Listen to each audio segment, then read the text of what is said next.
খবর শুনছেন Bardhaman news TV channel থেকে। আজ 5 তারিখ মঙ্গলবার। জানাবো আজকের গুরুত্বপূর্ণ 15টি তাজা খবর। শুরুতেই হেডলাইন্স। একই ব্যক্তির নাম 2 ভোটার তালিকায়, তৃণমূল নেতাকে ঘিরে বিস্ফোরক অভিযোগ, কটাক্ষ শুভেন্দুর। দলের অন্তরেই টানা পড়েন, মহুয়ার সঙ্গে সংঘাতের আবহে মমতার বৈঠকের পর চিফ হুইপ পদ থেকে ইস্তফা দিলেন কল্যাণ বন্দ্যোপাধ্যায়। 5টি আসনে জিততে হবে, আলিপুরদুয়ারের নেতৃত্বকে টার্গেট বেঁধে দিলেন অভিষেক।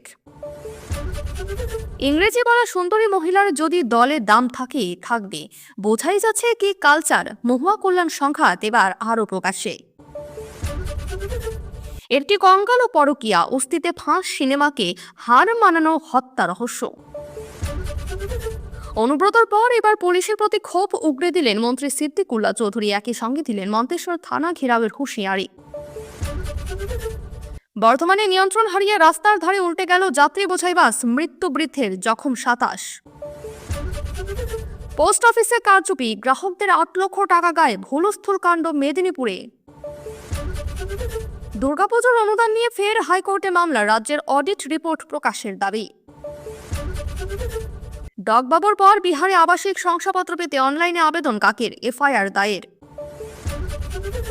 খড়দহের আবাসনে অস্ত্র ভাণ্ডার উদ্ধার, 15টি আগ্নেয়াস্ত্র, 1000 রাউন্ড গুলি, নেপথ্যে কোন ষড়যন্ত্র? শুধু ব্যর্থতা নয়, এটা ষড়যন্ত্র। বাংলার বন্যা পরিস্থিতির জন্য ডিভিসির ভূমিকা হিসেব দিয়ে বুঝিয়ে দিলেন মুখ্যমন্ত্রী। দিল্লি পুলিশ ঠিক, বাংলা আদতে কোনো ভাষাই নয়, অমিত মালব্যের মন্তব্য বিতর্কে আগুনে ঘি ঢালল। ফের ঝেঁপে ভারী বৃষ্টি দক্ষিণবঙ্গে। আজ কেমন থাকবে আবহাওয়া জেনে নিন বর্তমান নিউজ টিভি বুলেটিনে। শেষ ওভারে নাটকীয় জয়, সিরাজের দুরন্ত বোলিংয়ে ইংল্যান্ডকে হারিয়ে সিরিজ ড্র করল ভারত। আপনাদের কাছে একটি ছোট্ট অনুরোধ, সত্য তুলে ধরাই আমাদের লক্ষ্য, আর আপনাদের বিশ্বাসই আমাদের শক্তি। প্রতিদিন চেষ্টা করি সঠিক ও নিরপেক্ষ খবর পৌঁছে দিতে। যদি এই প্রচেষ্টা ভালো লাগে তাহলে একটা লাইক দিয়ে পাশে থাকার বার্তা দিন। আপনার একটা ছোট্ট ক্লিকই আমাদের আগামী দিন গড়ার উৎস। এবারে দেখুন বিস্তারিত খবর। বছর ঘুরলেই বিধানসভা নির্বাচন, উত্তরবঙ্গে ভালো ফলের লক্ষ্যে প্রস্তুতি জোরদার করল তৃণমূল। সোমবার কলকাতার ক্যামাক স্ট্রিটে কোচবিহার ও আলিপুরদুয়ার জেলার নেতৃত্ব ও বিধায়কদের সঙ্গে বৈঠক করেন দলের সর্বভারতীয় সাধারণ সম্পাদক অভিষেক বন্দ্যোপাধ্যায়। আলিপুরদুয়ার জেলার 5টি বিধানসভা আসনের সবকটিতেই জয়ের লক্ষ্যমাত্রা দিয়েছেন অভিষেক। সদ্য সমাপ্ত মাদারিহাট উপনির্বাচনে জয়ে তিনি জানান খুশি। রাজনৈতিক মহলের মতে এই জয়ে কিছুটা ব্যাকফুটে বিজেপি, সে আবহে তৃণমূলের এই আক্রমণাত্মক কৌশল। বৈঠকে অভিষেক জানান উত্তরবঙ্গে বিজেপি শাসিত রাজ্যগুলোতে বাংলা থেকে যাওয়া পরিযায়ী শ্রমিকদের হেনস্থার মুখে পড়তে হচ্ছে। বাংলাদেশি তকমা দিয়ে মারধর, টাকা ছিনতাইয়ের ঘটনা বাড়ছে। অনেকে ফিরে আসছেন বাংলায়। এই ইস্যু ভবিষ্যতের প্রচারে বড় অস্ত্র হতে পারে বলেই মনে করছেন তৃণমূল নেতৃত্ব। এদিনের বৈঠকে উপস্থিত ছিলেন আলিপুরদুয়ার জেলা সভাপতি প্রকাশ চিকবরাইক, জেলা চেয়ারম্যান গঙ্গা প্রসাদ শর্মা, বিধায়ক সুমন কাঞ্জিলাল, জয়প্রকাশ টোপ্পো, আইএনটিটিউসির সভাপতি বিনোদ মিঞ্জ, যুব তৃণমূল সভাপতি সমীর ঘোষ, মহিলা তৃণমূল নেত্রী চন্দ্রা নার্জিনারি। বৈঠক শেষে গঙ্গা প্রসাদ শর্মা জানান অভিষেক 5টি আসন জয়ের নির্দেশ দিয়েছেন। জেলার ব্লক ভিত্তিক সংগঠন, প্রয়োজন হলে রদবদল নিয়েও আলোচনা হয়েছে। সব সিদ্ধান্ত নেবেন দলনেত্রী মমতা বন্দ্যোপাধ্যায়। সোমবার দুপুরে রাজেন্দ্র প্রসাদ রোডে তৃণমূলের নতুন পার্টি অফিসের সামনে সাংবাদিকদের সঙ্গে কথা বলছিলেন শ্রীরামপুরের সাংসদ কল্যাণ বন্দ্যোপাধ্যায়। সেই সময়ে হঠাৎই পার্টি অফিসে প্রবেশ করেন সাংসদ মহুয়া মৈত্র। মুহূর্তে বদলে যায় আবহ। কল্যাণ মুখ ঘুরিয়ে বলেন, কার মুখ দেখলাম দিনটাই গেল। পরক্ষণেই সেই সংঘাতের ছায়া পড়ে দলের বৈঠকেও। সুপ্রিমো মমতা বন্দ্যোপাধ্যায় এদিন ভার্চুয়ালি বৈঠকে যোগ দেন। নাম না করে তিনি স্পষ্ট বার্তা দেন, 2 সাংসদের মধ্যে সংঘাত বরদাস্ত করা হবে না। মাস কয়েক আগে নির্বাচন কমিশনের দফতরে মহুয়ার সঙ্গে প্রকাশ্যে বিবাদে জড়িয়ে পড়েছিলেন কল্যাণ। এবার সংসদে অপারেশন সিঁদুর নিয়েও বিতর্কেও নতুন করে তৈরি হয় বিতর্ক। সূত্রের খবর, লোকসভায় এই বিষয়ে বক্তব্য রাখতে চেয়েছিলেন মহুয়া মৈত্র, কিন্তু সিদ্ধান্ত নেওয়ার দায়িত্বে থাকা কল্যাণ তাকে অনুমতি দেননি। তারপরেই ক্ষোভ আরও বেড়ে যায়। এই বৈঠক শেষে কল্যাণ জানান চিফ হুইপ পদ থেকে তিনি ইস্তফা দিয়েছেন। বলেছিলাম দিনটা খারাপ যাবে, খারাপই গেল।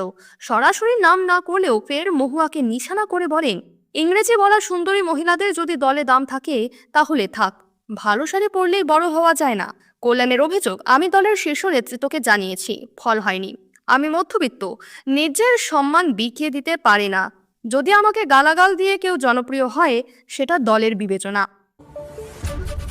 প্রেমিকের সঙ্গে মিলে স্বামীকে খুন, তারপর নিখোঁজের নাটক সাজিয়ে থানায় অভিযোগ দায়ের করেছিল স্ত্রী। 2 মাস পর সেই স্বামীর কঙ্কাল মিলল দক্ষিণ 24 পরগনার উস্তি থানার শিবপুর এলাকার একটি পেয়ারা বাগান থেকে। চাঞ্চল্যকর সেই ঘটনাটি সিনেমাকেও হার মানিয়েছে বলে মনে করছে স্থানীয় মহল। পুলিশ সূত্রে খবর, নিহত মহসিন হালদার উস্তি থানার হরিহরপুরের বাসিন্দা ও পেশায় কাঠ ব্যবসায়ী। প্রায় 2 মাস আগে নিখোঁজ হন তিনি। স্ত্রী তনুজা বিবি স্বামীর নিখোঁজের অভিযোগ জানালে পুলিশ তদন্ত শুরু করে। দীর্ঘ অনুসন্ধানে পুলিশ মহসিনের এক কর্মচারী হাবিবুল্লাহর সন্ধান পায়। জেরার মুখে হাবিবুল্লাহ স্বীকার করে মহসিনকে খুন করা হয়েছে। তদন্তে উঠে আসে মহসিনের স্ত্রীর সঙ্গে হাবিবুল্লাহর অবৈধ সম্পর্ক ছিল।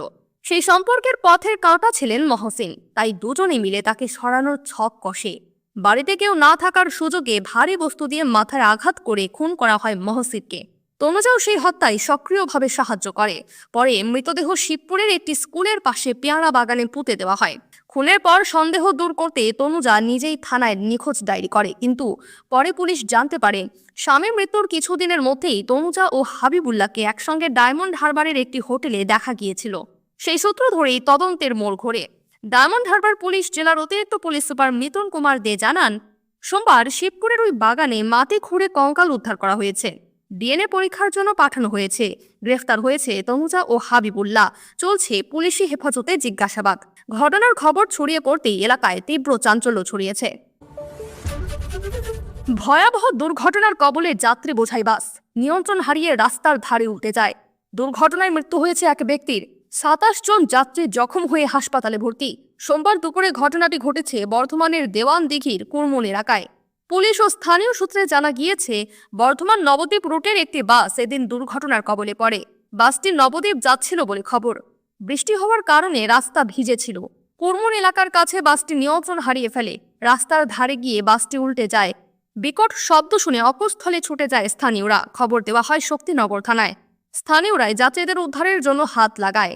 জখম বাস যাত্রীদের উদ্ধার করে বর্ধমান মেডিকেল কলেজ হাসপাতালে নিয়ে যাওয়া হয়। সেখানেই চিকিৎসকরা এক বৃদ্ধকে মৃত বলে ঘোষণা করেন। মৃতের নাম সুবোধ কুমার মণ্ডল, বয়স 63 বছর। দুর্ঘটনায় 27 যাত্রী জখম হয়ে হাসপাতালে চিকিৎসাধীন বলে জানা গিয়েছে। তাদের মধ্যে কয়েকজনের অবস্থা আশঙ্কাজনক। কিভাবে ঘটল এই দুর্ঘটনা? বাসটি কি অনেক বেশি গতিতে চলছিল? চালক বাসটিকে নিয়ন্ত্রণে রাখতে পারেননি, নাকি বাসটির ব্রেক বিকল হয়ে যায়? সেসব প্রশ্ন উঠেছে। পুলিশ ঘটনার তদন্ত শুরু করেছে। ঘটনায় সাময়িক যানজট দেখা যায় ওই রাস্তায়। দুর্ঘটনাগ্রস্ত বাসটিকে আটক করে নিয়ে গিয়েছে পুলিশ। সাধারণ মানুষের কাছে ব্যাংকের মতো পোস্ট অফিসও কষ্টের টাকা সঞ্চয় করে রাখার অন্যতম এক জায়গা। সেই পোস্ট অফিস থেকেই টাকা গায়েব। 1000 বা 2000 নয়, একেবারে 8 লাখ টাকা গায়েব। আর সেই নিয়ে এবারে হুলুস্থুলু কাণ্ড। ঘটনাস্থল পশ্চিম মেদিনীপুর জেলার দেবরা ব্লকের 6 নম্বর জালিমান্দা গ্রাম পঞ্চায়েতের সাইতল গ্রাম। অভিযোগ, সাইতল গ্রামের পোস্ট অফিসের গ্রাহকদের টাকা নিয়ে চম্পট দিয়েছেন পিয়ন অমল দোলাই। আর এই অভিযোগ সামনে আসতেই পোস্ট অফিস ঘেরাও করে বিক্ষোভ গ্রাহকদের। পোস্ট অফিসের পিয়ন গ্রাহকদের টাকা নিয়ে প্রতারণা করেছে বলে অভিযোগ তুলেছেন গ্রাহকরা। প্রতারণার অভিযোগে পোস্ট অফিস ঘিরে বিক্ষোভ দেখান গ্রাহকরা। যদিও সে বিষয়ে নিয়ে পোস্ট অফিস কর্তৃপক্ষ একেবারে নিশ্চুপ। অভিযোগ, বেশ কিছু গ্রাহকের কাছ থেকে টাকা নিয়ে তাদের পাসবুকে সই করে স্ট্যাম্প মেরে দেওয়া হয়েছে। কিন্তু পরে যখন তারা নিজেদের অ্যাকাউন্ট চেক করেন, তখন দেখেন যে অ্যাকাউন্টে টাকা ঢোকেনি। আর এরপরই তারা পোস্ট অফিস ঘিরে বিক্ষোভ দেখাতে শুরু করেন। খবর পেয়ে ঘটনাস্থলে আসে ডেবরা থানার পুলিশ। অমল দোলাই নামের ওই পিয়ন প্রায় 8 লাখ টাকা প্রতারণা করেছে বলে অভিযোগ। অনুদান নিয়ে মামলা হয়েছে আগেও। এবার অনুদান ঘোষণা করার আগেই মামলার কথা বলে দিলেন খোদ মুখ্যমন্ত্রী মমতা বন্দ্যোপাধ্যায়ও। আর সেই ঘোষণার পর 1 সপ্তাহ কাটতে না কাটতেই দুর্গাপুজোর অনুদান নিয়ে ফের মামলা হলো কলকাতা হাইকোর্টে। নতুন করে আবেদন দাখিল করলেন দুর্গাপুরের বাসিন্দা সৌরভ দত্ত। গত বছরও সৌরভ দত্তই মামলা করেছিলেন। সরকারি টাকা কিভাবে ক্লাবে দেওয়া হচ্ছে তা নিয়ে প্রশ্ন তুলে মামলা হয়েছে আদালতে। কবে শুনানি হবে তা এখনও জানা যায়নি। 2024-এর আগেও এই সংক্রান্ত মামলা হয়েছে। 2022-এর শর্ত বেঁধে দিয়েছিল হাইকোর্ট, তবে অনুদান দেওয়া বন্ধ করার নির্দেশ দেওয়া হয়নি। গত বছর 365 কোটি টাকা খরচ হয়েছিল এই অনুদান খাতে। এবার প্রায় 500 কোটি টাকা খরচ হবে। সেই টাকা নিয়েই উঠেছে প্রশ্ন। 2018 সাল থেকে শুরু হয়ে অনুদান পর্ব শুরুর বছর থেকেই প্রবল সমালোচনার মুখে পড়ে তৃণমূল সরকার। প্রশ্ন ওঠে, পুজোর জন্য সরকার কেন টাকা দেবে? তবে সেসব বিতর্ক পিছনে রেখেই প্রতি বছর লাফিয়ে লাফিয়ে বাড়ছে অনুদানের অঙ্ক। রাজ্য জুড়ে হাজার হাজার ক্লাবকে দেওয়া হচ্ছে অনুদান। 10,000 টাকা দিয়ে যে অনুদান পর্ব শুরু হয়েছিল, সেটাই এখন বেড়ে 1,10,000-এ পৌঁছেছে। প্রায় 900% বেড়েছে অনুদানের অঙ্ক। বিহারে ফের বিতর্ক। এবারে আবাসিক শংসাপত্র পেতে অনলাইনে আবেদন করল এক কাক। শুধু কাকই নয়, আবেদনপত্রে উঠে এসেছে ভগবান রাম, মাতা সীতার মতো নামও। ঘটনায় শোরগোল পড়েছে প্রশাসনিক মহলে। বিহারে বর্তমানে চলছে বিশেষ নিবিড় সংশোধন। ভোটার কার্ডে নাম তুলতে ভুরি ভুরি আবাসিক শংসাপত্রের আবেদন জমা পড়ছে অনলাইনে। সে আবেদনেই খগড়িয়া জেলার বিভিন্ন জায়গা থেকে আসছে আজব সব নাম। একটিতে দেখা গিয়েছে আবেদনকারী কাউয়া, বাবার নাম কাউয়া সিং, ছবির জায়গায় কাকের ছবি। আবেদনটি করা হয়েছিল 2023 সালের 12ই ডিসেম্বর। ঠিক একইভাবে আবেদন এসেছে রামের নামে, যেখানে বাবার নাম দশরথ, ঠিকানা অযোধ্যা, ফোন নম্বর 99999999। খগড়িয়ার অঞ্চলাধিকারিক আমির হোসেন জানান, এমন সমস্ত আবেদন খারিজ করে দেওয়া হয়েছে। রাজস্ব আধিকারিক শম্ভু কুমার জানিয়েছেন, বিষয়টি মোটেই হালকা নয়। প্রশাসনের সঙ্গে এমন মশকরা রুখতে দায়ের করা হয়েছে এফআইআর। পুলিশ অভিযুক্তদের খুঁজছে। প্রসঙ্গত, বিহারে প্রশাসনিক কৌতুক নতুন নয়। এর আগেও ডগবাবু নামের এক কুকুরের নামে আবাসিক শংসাপত্র ইস্যু করেছিল প্রশাসন। পরে তদন্তে উঠে আসে দিল্লির এক মহিলার আধার কার্ড ব্যবহার করে অনলাইনে আবেদন করা হয়েছিল। নথি যাচাই না করেই শংসাপত্র ইস্যু হয়। সংশ্লিষ্ট আধিকারিককে বরখাস্ত করা হয়। প্রশাসনের হুঁশিয়ারি, এবার আর কাউকে রেহাই দেওয়া হবে না। যারা এই ধরনের আবেদন করছে, তাদের বিরুদ্ধে কড়া পদক্ষেপ নেওয়া হবে। খড়দহের ঝাঁ চকচকে আবাসনে অস্ত্র ভাণ্ডার। গোপন সূত্রে খবর পেয়ে পুলিশ তল্লাশি চালাতে উদ্ধার 15টি আগ্নেয়াস্ত্র, 1000 রাউন্ড গুলি। ঘটনাকে কেন্দ্র করে প্রবল শোরগোল এলাকায়। কি কারণে মজুত করা হয়েছিল বিপুল পরিমাণ অস্ত্র? নেপথ্যে বড়সড় ষড়যন্ত্রের ছক, উত্তর খুঁজছে পুলিশ। গোটা ঘটনায় প্রবল আতঙ্কে এলাকার বাসিন্দারা। খড়দহের রিজেন্ট পার্ক এলাকায় রয়েছে বহুতল আবাসন প্রতিভা মঞ্জিল। সোমবার সকালে হঠাৎই ওই আবাসনে হানা দেয় বিশাল পুলিশ বাহিনী। ব্যারাকপুর পুলিশ কমিশনারেটের ডিটেকটিভ ডিপার্টমেন্টের তল্লাশিতে উদ্ধার হয় 15টি আগ্নেয়াস্ত্র, 1000 রাউন্ড গুলি। বিষয়টি জানাজানি হতেই প্রবল শোরগোল ছড়িয়ে পড়ে এলাকায়। এলাকার এক বাসিন্দার কথায়, দীর্ঘদিন ধরে এই এলাকায় থাকি, এরকম কিছু যে হতে পারে ভাবতে পারছি না। তদন্ত হওয়া দরকার, দোষীরা শাস্তি পাক। পুলিশ সূত্রে জানা গিয়েছে, ফ্ল্যাট থেকে আগ্নেয়াস্ত্র ছাড়াও কয়েক লক্ষ টাকার সামগ্রী বাজেয়াপ্ত করা হয়েছে। মিলেছে নগদও। আটক করা হয়েছে লিটন চক্রবর্তী নামের এক ব্যক্তিকে। তাকে জিজ্ঞাসাবাদ করলেই এই অস্ত্র ভাণ্ডারের রহস্যভেদ হবে বলে আশাবাদী তদন্তকারীরা। কিন্তু খড়দহের রিজেন্ট পার্কের মতো জনবহুল এলাকায় কোন উদ্দেশ্যে এই বিপুল পরিমাণ অস্ত্র মজুত করা হয়েছিল তা ভাবাচ্ছে পুলিশকে। একে তো লাগাতার বৃষ্টি, আবার তার উপর ডিভিসির ছাড়া জলে প্লাবিত রাজ্যের বিভিন্ন প্রান্ত। এই পরিস্থিতিতে আরও একবার ডিভিসিকে দুষলেন মুখ্যমন্ত্রী মমতা বন্দ্যোপাধ্যায়। কেন্দ্রীয় সরকার পরিচালিত এই সংস্থা ক্রমশ বাংলা বিরোধী হয়ে উঠছে বলেই এক্স হ্যান্ডেলে তোপ তার। পরিসংখ্যান তুলে ধরে মমতার দাবি, 2023 সালের তুলনায় 30 গুণ এবং 2024 সালের তুলনায় 11 গুণ জল ছাড়ার পরিমাণ বাড়িয়েছে ডিভিসি। তার ফলে নজিরবিহীনভাবে দক্ষিণবঙ্গের জেলাগুলি বিপর্যস্ত। বাঁধ, রাস্তা, ফসল এবং সাধারণ মানুষের ঘরবাড়ির বিপুল ক্ষতি হয়েছে।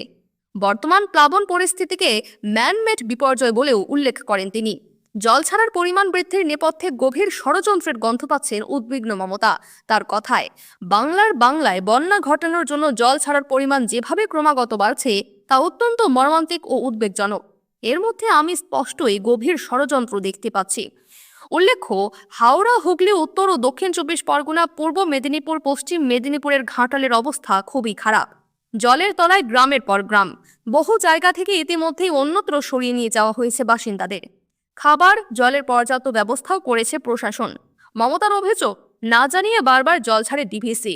নিজেদের সিদ্ধান্ত মতো জল ছাড়ার পরিমাণ বাড়ানো হয়। তার ফলে ভোগান্তির শিকার হন বাংলার বাসিন্দারা। চলতি বছরেও তার ব্যতিক্রম হয়নি বলেই দাবি। এই মর্মে ডিভিসিকে চিঠিও দিয়েছেন মুখ্যমন্ত্রী, তবে তাতেও আখেরে লাভ হয়নি কিছুই। ফের পুলিশের বিরুদ্ধে সরব হলেন রাজ্যের গ্রন্থাগার মন্ত্রী সিদ্দিকুল্লাহ চৌধুরী। মন্তেশ্বর থানার আইসির বিরুদ্ধে পক্ষপাতদুষ্ট আচরণের অভিযোগ তুলে তাকে কড়া ভাষায় আক্রমণ করেন তিনি। শুধু তাই নয়, সিদ্দিকুল্লার হুঁশিয়ারি, আইসি নিরপেক্ষ না হলে থানা ঘেরাওয়ের ডাক দিতে বাধ্য হব। শনিবার মেমারির সাতগেছিয়ায় নিজের বিধায়ক কার্যালয়ে পাড়ার সমাধান কর্মসূচিতে যোগ দেন মন্ত্রী। সেখানেই দলীয় কর্মীদের সঙ্গে আলোচনার পর সরাসরি মন্তেশ্বর থানার আইসিকে নিশানা করেন। মন্ত্রীর অভিযোগ, রাতের অন্ধকারে পুলিশ বাড়ি বাড়ি গিয়ে দরজায় লাঠি ঠকঠক করছে। ঘুমন্ত অবস্থায় মহিলাদের জিজ্ঞাসা করা হচ্ছে, তোর স্বামী কোথায়, তোর বাবা কোথায়, যা মহিলাদের আতঙ্কিত করছে। সিদ্দিকুল্লার কটাক্ষ, এটা কি পুলিশের কাজ? এর চেয়ে তো গরু ছাগল চড়ানো ভালো। তিনি আরো বলেন, আমি পুলিশের ভূমিকা সম্পর্কে জেলার এসপি, জেলাশাসক, মুখ্যমন্ত্রী এবং অভিষেক বন্দ্যোপাধ্যায়কে জানিয়েছি। আইসি শুধু একতরফাভাবে গুন্ডা প্রকৃতির নেতাদের কথা শুনছে। নাম না করে মন্তেশ্বর পঞ্চায়েত সমিতির সভাপতি আহমেদ হোসেন শেখকেও আক্রমণ করেন মন্ত্রী। জানা গেছে, ৩রা জুলাই নিজের বিধানসভা কেন্দ্রে আক্রান্ত হওয়ার পর থেকেই দুই নেতার সম্পর্কে তীব্র মতানৈক্য তৈরি হয়েছে। সিদ্দিকুল্লার কড়া বার্তা, আমি কোনো দালালি কাটমানি সহ্য করি না। এগুলো তৃণমূল নেত্রীর আদর্শ বিরুদ্ধ। তার অভিযোগ, থানার আইসি নিজের দায়িত্ব যথাযথভাবে পালন করছেন না। দায়িত্ব পালন করতে না পারলে পদ ছেড়ে দিন, বলেন তিনি। এদিকে অনুব্রত মণ্ডল সম্প্রতি বীরভূমে পুলিশের বিরুদ্ধে ক্ষোভ উগরে দিয়েছিলেন। সেই ঘটনার রেশ কাটতে না কাটতেই ফের আর এক তৃণমূল মন্ত্রী সরাসরি পুলিশের ভূমিকা নিয়ে মুখ খুললেন। যদিও জেলা পুলিশের তরফে কেউ কোনো প্রতিক্রিয়া দেয়নি। বিজেপি নেতা মৃত্যুঞ্জয় চন্দ্র কটাক্ষ করেন, রাজ্যের মুখ্যমন্ত্রী নিজেই পুলিশ মন্ত্রী, অথচ তার দলের মন্ত্রী পুলিশের বিরুদ্ধে এইভাবে সরব হচ্ছেন। ভোটার তালিকায় একসঙ্গে দুটি জায়গায় নাম থাকা নিয়ে বিতর্কে ডানকুনির তৃণমূল কাউন্সিলর কবিরুল আলম। তিনি ডানকুনি পৌরসভার ১৯ নম্বর ওয়ার্ডের কাউন্সিলর এবং তৃণমূল যুব কংগ্রেসের ডানকুনি শহর সভাপতি। তার নাম রয়েছে ২০ নম্বর ওয়ার্ডের ২৯১ নম্বর বুথ এবং ১৯ নম্বর ওয়ার্ডের ২৯৭ নম্বর বুথে। এই ইস্যুতে সরব রাজ্যের বিরোধী দলনেতা শুভেন্দু অধিকারী। তিনি কবিরুলের দুটি ভোটার তালিকার ছবি দিয়ে লিখেছেন, বাংলায় মৃত, ভুয়ো বাংলাদেশি ও রোহিঙ্গা ভোটারের ছড়াছড়ি। তার দাবি, বিহারের মতো বাংলাতেও একাধিক জায়গায় ভোটারের নাম রয়েছে এবং এসআইআর শুরু হলে ১ কোটিরও বেশি ভোটার বাদ যাবে। অভিযোগ প্রসঙ্গে কবিরুল জানান, ২০ নম্বর ওয়ার্ডে রয়েছে তার পৈতৃক বাড়ি, যেখানে এখনও বাবা দাদা থাকেন এবং বিদ্যুৎ সংযোগ তার নামে। বর্তমানে তিনি থাকেন ১৫ নম্বর ওয়ার্ডের একটি আবাসনে। আর ১৯ নম্বর ওয়ার্ডে রয়েছে তার কেনা জমি, যেখানকার তিনি বর্তমান কাউন্সিলর। কবিরুল সাফ বলেন, আমি মৃত নই, বাংলাদেশি বা রোহিঙ্গাও নই, আমি একজন খাঁটি ভারতীয় বাঙালি। তবে স্বীকার করেন, আধারের সঙ্গে লিঙ্ক থাকলে আগের নাম কাটা উচিত ছিল। তিনি জানান, এবার নিজেই আবেদন করবেন পুরনো তালিকা থেকে নাম বাদ দেওয়ার জন্য। লোকসভায় সাংসদদের পারফরমেন্স নিয়ে অসন্তুষ্ট মমতা বন্দ্যোপাধ্যায়। সোমবার ভার্চুয়ালি বৈঠকে সে কথা স্পষ্ট বুঝিয়ে দিয়েছেন তিনি। দলেরই দুই সাংসদের মধ্যে দ্বন্দ্ব যে কোনোভাবেই বরদাস্ত করা হবে না, সে কথাও বুঝিয়ে দিয়েছেন মমতা। আর সেই বৈঠকের পরই বড় সিদ্ধান্ত নিলেন শ্রীরামপুরের সাংসদ। বৈঠক থেকে বেরিয়ে ইস্তফা দিলেন দলের চিফ হুইপ পদে। সুদীপ বন্দ্যোপাধ্যায় অসুস্থ থাকাকালীন কল্যাণ বন্দ্যোপাধ্যায়কেও যে সমন্বয়ের দায়িত্ব দেওয়া হয়েছিল, সেই দায়িত্ব থেকেও এদিন সরিয়ে দেওয়া হয়েছে কল্যাণকে। মমতার নির্দেশ অনুসারে এবার থেকে দলনেতা হিসেবে দায়িত্ব সামলাবেন অভিষেক বন্দ্যোপাধ্যায় ও প্রতিদিনের কার্যকলাপের সমন্বয় করবেন কাকলি ঘোষ দস্তিদার। সূত্রের খবর, এদিন মমতা বন্দ্যোপাধ্যায় সাংসদদের বলছেন, দুই সাংসদের দ্বন্দ্ব কখনোই দলের থেকে বড় নয়। কোনো নাম নেননি তিনি, তবে মহুয়া মৈত্র ও কল্যাণ বন্দ্যোপাধ্যায়ের কথা বলা হয়েছে বলে মনে করছেন বাকি সাংসদরা। কারণ কয়েকদিন আগেই দুই সাংসদের সংঘাত চরমে পৌঁছেছিল, একে অপরের বিরুদ্ধে ক্ষোভ উগরে দিয়েছিলেন। এদিন বৈঠক শেষ হওয়ার পরও ফের মহুয়ার বিরুদ্ধে ক্ষোভ উগরে দেন কল্যাণ। এরপরই চিফ হুইপ পদে ইস্তফা দেন তিনি। সম্প্রতি দিল্লি পুলিশের সরকারি চিঠিতে বাংলা ভাষাকে বাংলাদেশি ভাষা বলে উল্লেখ করা হয়েছিল। বিষয়টি নিয়ে তীব্র ক্ষোভ প্রকাশ করেন বাংলার মুখ্যমন্ত্রী মমতা বন্দ্যোপাধ্যায়। স্বাভাবিকভাবেই তৃণমূল কংগ্রেস দলের তরফেও ধিক্কার জানানো হয় দিল্লি পুলিশকে। ভাষা ইস্যুতে রাজ্য তথা জাতীয় রাজনীতি যখন সরগরম, ঠিক সেই সময়ই কার্যত বিতর্কের আগুনে ঘি ঢাললেন বিজেপির আইটি সেলের প্রধান অমিত মালব্য। বাংলা ভাষা ইস্যুতে পশ্চিমবঙ্গের মুখ্যমন্ত্রী মমতা বন্দ্যোপাধ্যায় দিল্লি পুলিশের নিন্দা করে যে পোস্ট করেছিলেন, তারই পোস্ট করে অমিত মালব্য দাবি করেছেন, দিল্লি পুলিশের বক্তব্য একদম সঠিক, কারণ বাংলা বলে কোনো ভাষা নেই। তার এই মন্তব্যের জেরেই আরও কয়েক গুণ বেড়ে গিয়েছে বিতর্ক। মালব্যর দাবি, দিল্লি পুলিশ বাংলাদেশি ভাষা বলেছে কারণ সেটাই অনুপ্রবেশকারীদের ভাষা। তাদের উচ্চারণ, বাচনভঙ্গি আলাদা, যেটা ভারতের মূল স্রোতের সঙ্গে খাপ খায় না। এখানেই থেমে থাকেননি তিনি, আরও এক ধাপ এগিয়ে বলেন, বাঙালি একটি জাতি হতে পারে, কিন্তু বাংলা কোনো ভাষা নয়। বাংলাদেশি ভাষা বলতে আসলে সেই অনুপ্রবেশকারীদের ভাষাকে বোঝানো হয়েছে।